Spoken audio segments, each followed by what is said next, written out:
apa kan? Mama, bapak minta apa ke saya?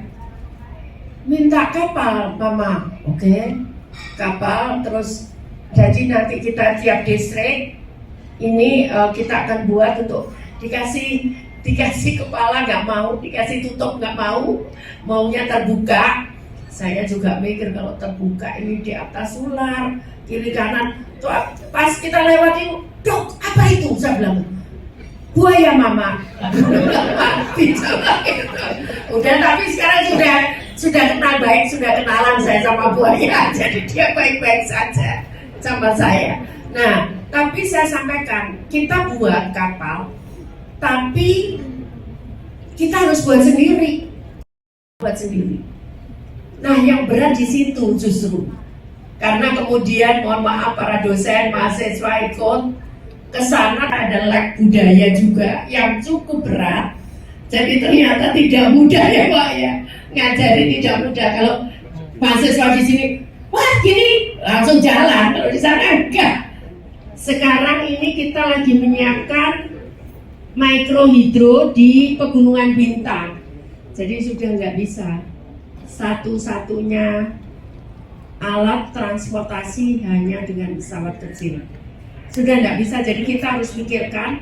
Kemarin saya mau ngasih penerangan jalan, karena bupatinya ngomong kemarin, mana yang kita dulukan? Karena nggak ada listriknya hanya berapa jam?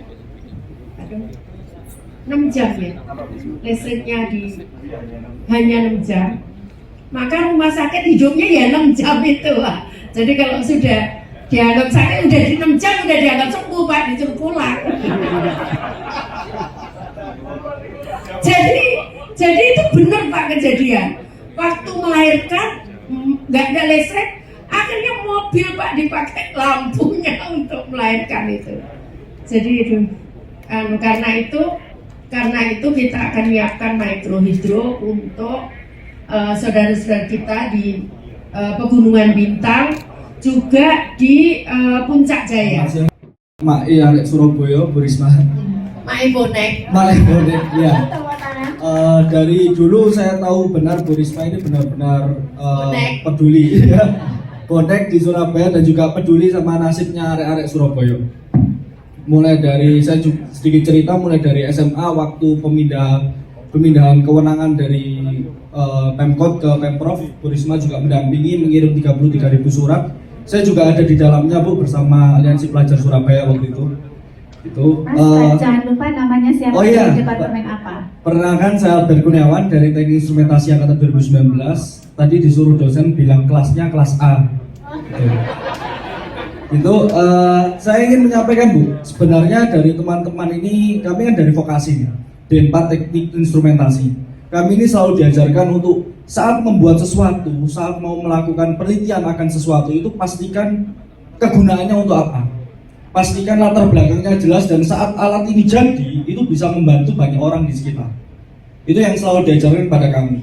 Sehingga saat kami melakukan penelitian, tugas akhir dan lain-lain itu, pedomannya selalu itu. Nah, setelah pembuatan tugas akhir selesai, sebagai syarat kelulusan, pada akhirnya tugas akhir ini mangkrak, Bu. Sebenarnya mau saya sampaikan Bu, kami dari teman-teman ini dari alat-alat yang sudah diciptakan itu kan pasti teknologi-teknologi ini minimal lah dapat membantu meningkatkan kesejahteraan masyarakat sekitar. Nah, pada akhirnya setelah alat ini jadi, itu kami bingung menyalurkannya kemana Bu. Mungkin saat ini karena Bu Risma sudah di bagian menteri dan eksekutif pelaksana, apabila berkenan teman-teman ini alat-alat ini mungkin bisa dipakai lah atau digunakan di mana. Siap Bu, terima kasih Bu Risma. Tahu enggak Pak Rektor ya? Saya kepingin karena itu katanya bagus, terapi bagus untuk anak-anak kecil yang dia sulit membaca, dia sulit belajar membaca, dia sulit bicara. Itu adalah dengan bermain air. Jadi saya melihatnya di luar negeri Pak. Saya dengar ada tugas akhirnya mahasiswa Pak. Ini jadi dulu sebenarnya saya ngambil itu. Habis itu saya, bolehkah ini tak pakai? Boleh Bu. Bapak tahu berapa kira-kira? Boleh coba? Kira-kira tadi harga 11 miliar dengan tugas akhir ini saya bisa bikin berapa? Berapa rupiah? Ayo tebak, kalau tebak nanti saya kasih hadiah kalau tebak. 3 juta Bu. Itu 3 juta cuma beli permen. Karena aja 11 miliar jadi 3 juta.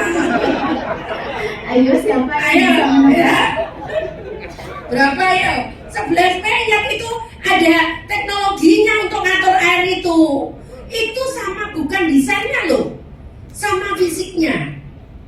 Kalau udah 300 juta Ibu. Berapa? 300 juta Salah. Salah, masih salah.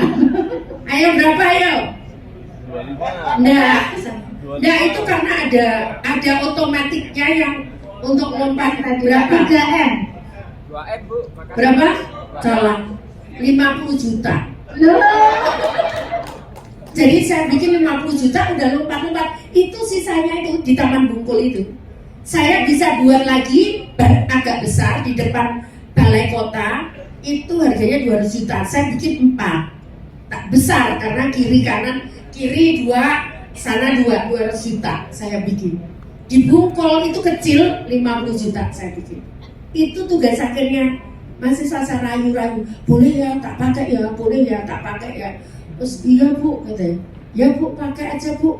Udah jadi Pak 50 juta Pak. Cincai Pak 50 juta. Ya, jadi nggak apa-apa silakan tak pakai. Cuman memang saya ingin menyampaikan kepada para mahasiswa, terutama untuk memberikan karya-karya inovatif di ITS ini untuk bangsa dan negara. Dan kebetulan beberapa case kami dibantu dengan ITS, misalkan banyak sekali yang tadi sudah saya jelaskan, rumah tahan gempa, kemudian desain rumah tahan gempa, kemudian mikrohidro, kemudian kapal dan sebagainya, dan itu semua dikerjakan dengan transfer knowledge gitu. Jadi bukan project, tapi ada pendidikannya untuk masyarakat di situ.